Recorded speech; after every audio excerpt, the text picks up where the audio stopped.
Hello once again, Niner Faithful, and welcome back to another episode of 49ers Playbook on the channel that's trying to answer the whys and hows of the game. The 49ers kicked off Wildcard Weekend with a blowout victory of the division rival Seahawks to be 7-0 against division opponents this year. The first half was close, with Seattle making some big plays on offense and the 49ers missing some key opportunities when they had the ball. But coming out of the half, the team started playing the way they could have the whole game and shut out Seattle until San Francisco pulled their starters, while putting up 25 unanswered points. The legend of Brock Purdy continues to grow as the young gun rallied from some misses in the first half to put up a near perfect second half, while showing great poise and the ability to work through his progressions and get the ball to his playmakers. Overall though, this game showcased two big things. One, Kyle Shanahan is the premier play designer in the league, and two, just how incredibly deep this 49ers team is. This really feels like the widest selection of options for Kyle Shanahan yet. And the selection of options seems to be growing because as of today, you can now check out the all-new beard trimmer from Manscaped, which you can get with 20% off and free shipping if you use promo code JD49. If you've watched the channel, you've heard me talk all about Manscaped's incredible products, as they do sponsor this channel. But as of today, January 17th, they now give you all the incredible quality of the hair trimmers you've come to know and love, but now one designed specifically for your face. With 20 adjustable trimming heights built in, you can say goodbye to the mess of all those length guards you've had to keep scattered in your vanity drawer. It's waterproof and has Manscaped's legendary skin-safe technology. They also have everything you need to make sure your facial hair game is playoff ready. Beard oil, beard conditioner, beard shampoo, beard brush, they really do have it all. Again, that's manscaped.com and use promo code JD49. That's manscaped.com and promo code JD49. You're watching Johnny Dale's Football Academy.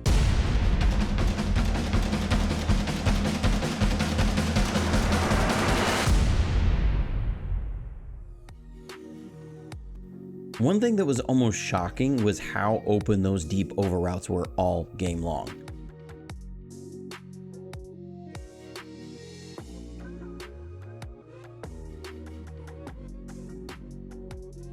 This is the opening drive and we're going to run a Shanahan staple. It's Rider, which is a speedo concept, which if you've watched the channel you're familiar with, as it has a clearing route paired with a deep over route and is often paired off play action. Rider is one that runs opposite the play action, and the way Seattle plays their defense, the will linebacker is responsible for picking this route up, and we use this over and over again. Here, Purdy actually has Ayuk for a possible touchdown, but he's also got Debo wide open. And he said the ball was a little wet and got away from him, but you can see how wide open it is.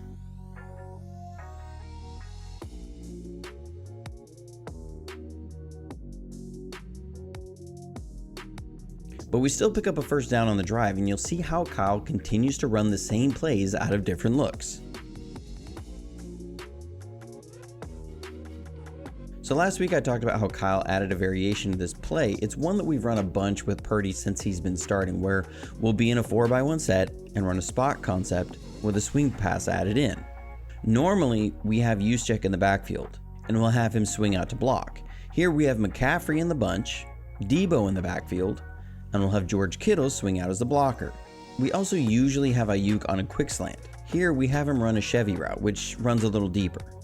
Seattle shades to the 4 receiver side, so when Purdy takes a snap, he sees the will shade and hits Ayuk on the Chevy route. It's a nice variation that puts Ayuk right in the void at the exact right time.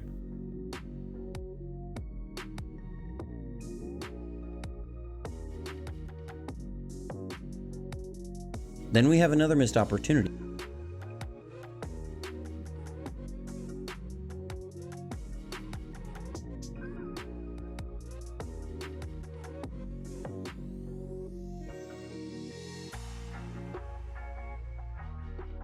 We're going to come with hard play action and send Jennings vertical.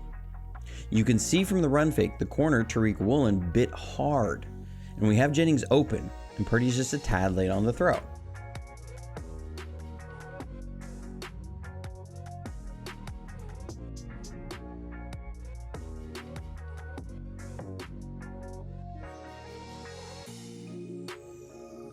Back on offense, this is the incredible thing about Kyle Shanahan as a play caller.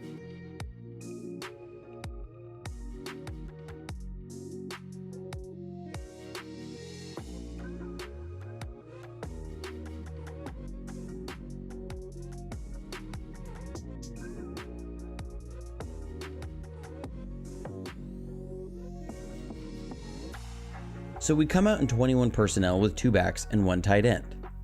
We stack Kittle and Debo and split use check out a little wide.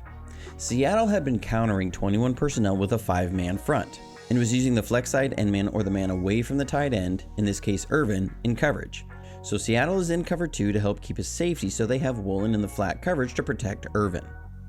Kyle is dictating the coverage. Then the spacing is all about angles and understanding who has what jobs.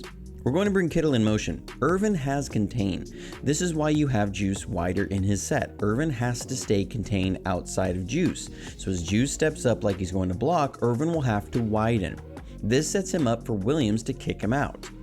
From there, Juice will pick up the linebacker, who because of the formation of the stack had to slide over. You'll then have Ayuk go pick up the safety. And Kittle will pick up the corner, who will have to come up as the forced defender and set a great angle for Kittle. When you see these, every blocker on this has an advantageous blocking angle. It's a thing of beauty, and we hit a 66-yard gain with McCaffrey.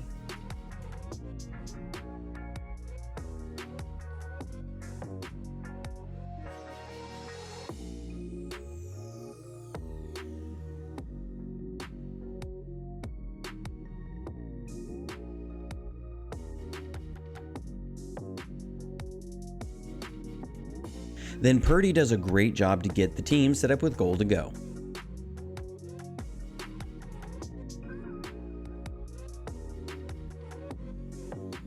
So here we're going to run something we've run a bunch with Purdy. It's a classic West Coast staple, the double slant concept or lion. Seattle is in cover 6 though, which is cover 2 plus cover 4.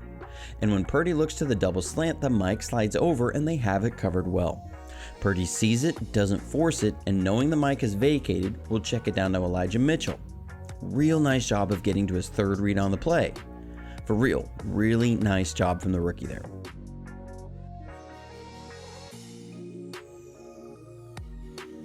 This sets up Purdy's first touchdown pass of the game.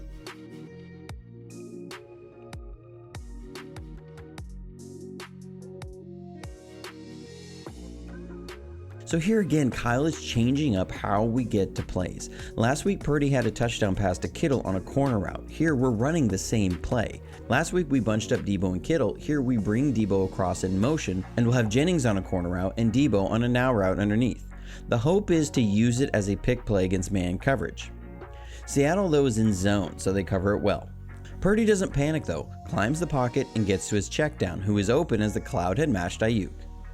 Great poise, great job working through the progressions, climbing the pocket, and getting to his 3rd read again.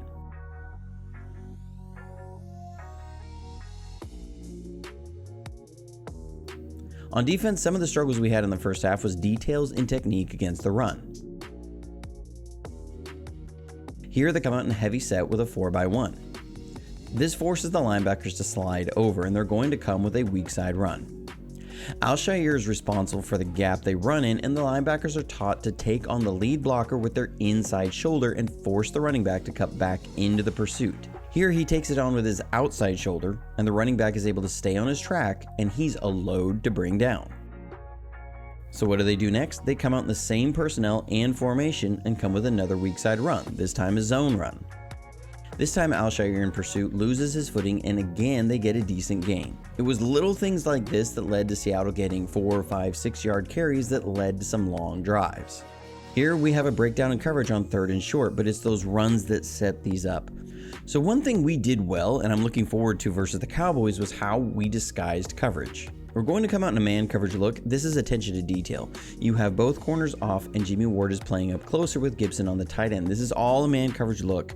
Then right before the snap, Gibson backs out and Ward steps inside as we'll be in cover 4 with the weak side in Palms coverage. Palms is something that you'll be familiar with if you've watched the channel, but it's a release adjustment defense that's based on the route release of the number 2 receiver. If he runs any out route 5 yards or shorter, Lenore will convert to a cloud and Hafunga a half-field safety. Seattle is running an Ohio concept, which is a protection release fade paired with a quick out. Normally an Ohio works against a cover 2 as it puts the cloud defender in a vertical stretch. However, Palms coverage is designed to trap this route combination as the half-field safety isn't threatened by a number 2, so they'll look to trap this coverage, but you have to play it right. Lenore is a little too far back in his back pedal and doesn't react to the quick out by Lockett soon enough. You see Hufanga, once he reads the out by number 2, flies out to trap the fade. That's a play you gotta tighten up.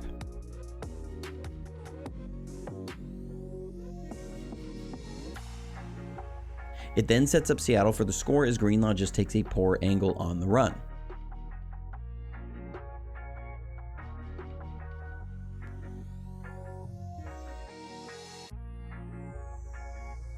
This is one that Kyle Shanahan would have to provide more insight on as to what exactly went wrong here.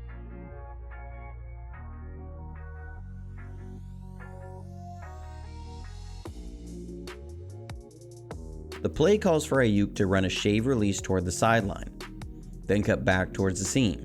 The idea is you want to push that corner wide and not allow him to play with safety help, so they can't sit on the deep crossing route. We have Debo wide open. Ayuk is the first read in the progression, and the safety does attack Debo's route, but the read should be on the deep corner. Sometimes teams, when they see combos like this, will have the corner squat and try and roll the safety over the top. The Dolphins did this against us. But it's a missed opportunity, and you see again, that deep crosser was wide open.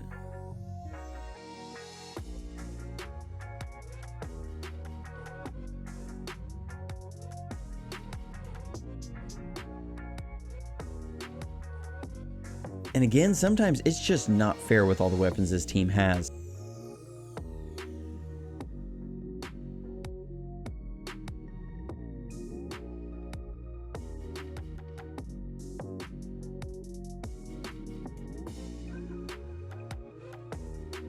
So we put Debo in the backfield and you have McCaffrey flexed out. We put Juszczyk in motion and we're going to run an RPO. What Purdy is reading is the off-ball player during the motion. How does he react to this? Like I said, Seattle was dropping the end man on the flex side, so when the off-ball player moves, you know you've got a hole in the defense to hit McCaffrey on a slant. And that's exactly what happens in the drive ends in a field goal.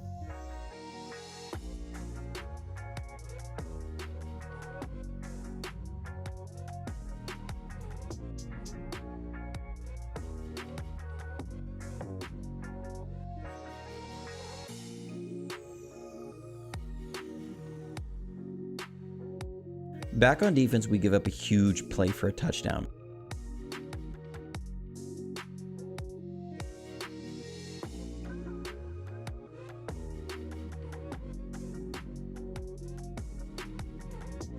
This is just Ward getting beat a little bit. He's one-on-one with Metcalf. He expects a back shoulder throw here as he's in phase with Metcalf the whole way. When he turns to look for the back shoulder, that's when Metcalf is able to separate.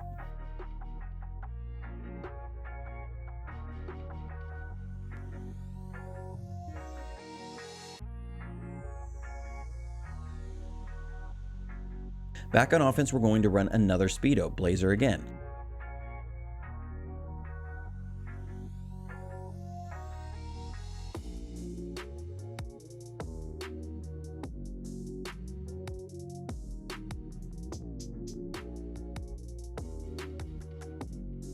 We have Ayuk open over the middle again.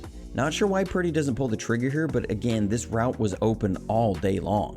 He checks it down to Debo, but it's a missed opportunity. It's crazy to think how well this offense is operating and the ceiling they have. Purdy has been outstanding, and there's still a few misses in here for big plays like this, because this drive ended in a punt. But here's what you like from Purdy. We're going to come right back to it on the next drive. We're running the Speedo concept again, and it's open again. This time, Purdy hits Ayuk on the deep crosser.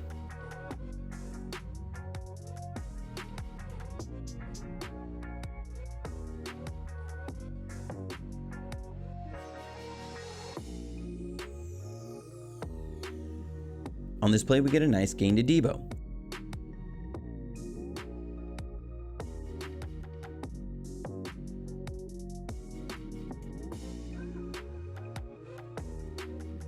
Seattle is in man coverage and are trying to bring a blitz. Now, they did have a bust here and McLeod was open for a touchdown, but Purdy also has to get it out quick versus the blitz, and you got Debo on a shallow crosser who gets 18 yards.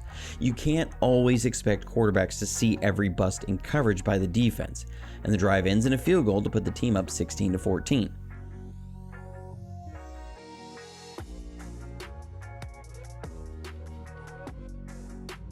Then right before the end of the half, you have a horrible penalty by Jimmy Ward that lets Seattle take the lead 17-16 going in at the half.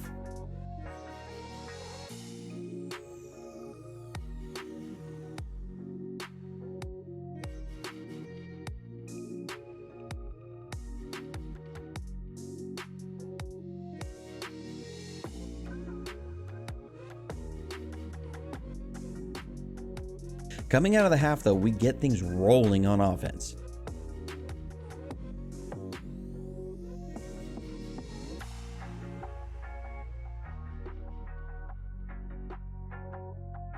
Here we're going to try and take a shot. We're going to make this look like our slide concept, where we'll fake a run one way and come back with a 3-level pass the other. Corner post play is one that will look like this slide concept. The receiver will fake like he's running a corner and then run a post. We've hit a number of touchdowns on this in the past. Lance hit Debo for a touchdown against the Texans in 2021. Jimmy hit Kittle for a touchdown against the Packers in 2019. Here, Seattle defends it well, but again, the deep crosser is wide open. Good job by Purdy to not force the big shot and take what the defense is giving.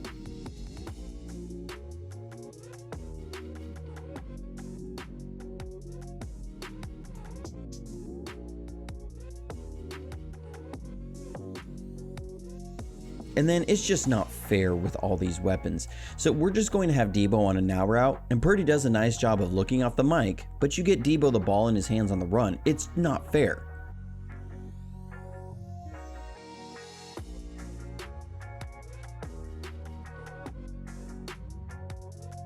And then this grab of his ankle at the end of the play, you could feel Seattle knew the game was getting away from him. And all it did was fire up the team even more. And we end the drive with a quarterback sneak for a touchdown.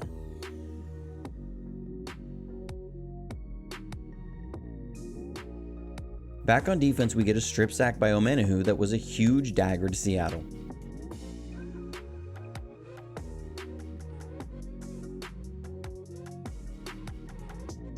Again, it's good disguise. We're showing cover 6 again, and Seattle is looking to attack the cover 2 side with a verticals concept. They'll attack with 3 verticals to that side, plus a scissors concept to the other side to occupy the quarters players. This would put Gibson in a horizontal stretch. But we're playing a matching Buzz 3, where Gibson can stay over the seam on the 3 receiver side as Hufanga will pick up the number 3 and Greenlaw will squeeze the seam vertically. So when Geno drops back, the verticals are taken away and he has to hold the ball. You also have Bosa screaming off the edge, and with nowhere to go with the ball and having to step up from the pressure, Omenihu is able to get a strip sack on Geno. That's the marriage of good disguise and scheme by Ryans, good execution on the back end, and a good pass rush. Back on offense, again, we're going to show how Kyle is changing up these plays. So the play I showed on the first drive, spot concept with a swing pass, here we change it up again. This time we have Ayuk and Juice split wide. Kittle will swing out as a lead blocker again, and Debo is on the Chevy route. This is the stuff that keeps the defense from cluing on what you're doing, which is so important when going against a division team for the 3rd time.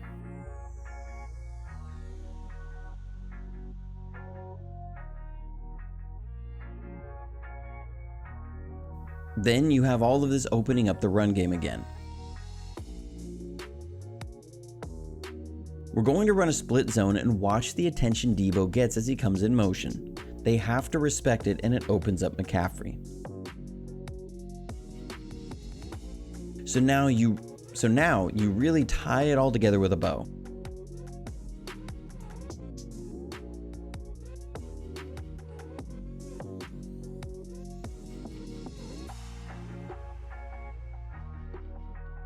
Seattle was struggling stopping all those deep over routes and zone coverage, and so they switched to man, and now they're getting run on. So we're going to come with a hard wide zone fake. We saw Woolen almost get beat on the first drive. You go after him again. We're going to fake that wide zone, have Jennings act like he's coming to block, and then release on a fade.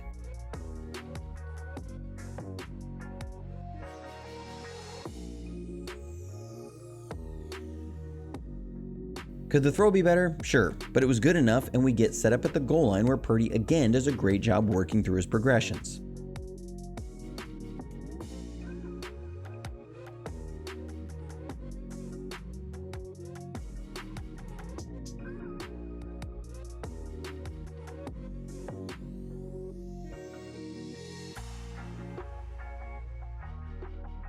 So we're trying to hit Kittle in the back of the end zone off play action. Seattle plays it well, but again, Purdy doesn't panic. Ideally, I'd like to see him not drift so much, that's what gets him in trouble.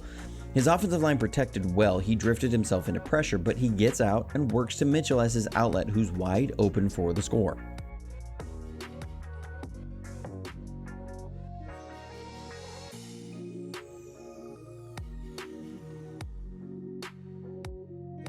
Then with Seattle stymied on the other side, we come back and put the nail in the coffin with a huge touchdown to Debo.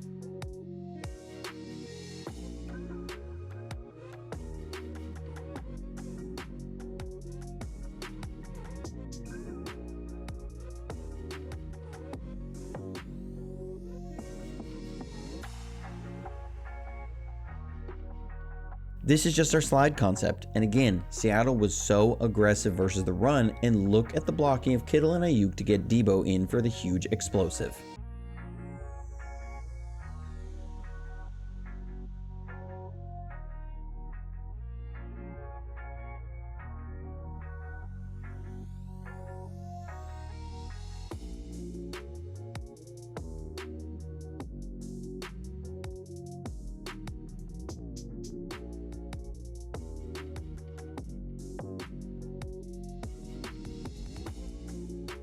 Then we finish off the deluge with Lenore picking off Geno Smith.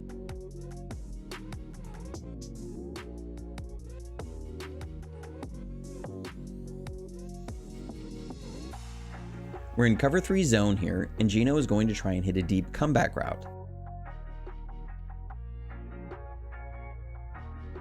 He's going to stay in position and just read Geno the whole way to jump on the route and come up with the pick.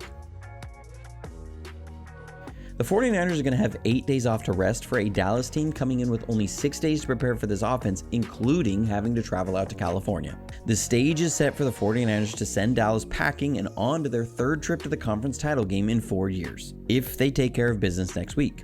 Thank you for all of you who have been tuning in. If you'd like to support the channel in any way, I'll have links for that below. And remember, we have a podcast now that comes out every Monday night and Friday morning. Also, stay tuned for a scouting preview video on the Cowboys this week as well. Dallas does present a tough task as they are the number 2 defense in overall DVOA behind only San Francisco. This will be a tough physical game. It's playoff mode, and let's hope the team can continue the momentum deeper into the playoffs. So as always, stay safe, stay healthy, and go Niners.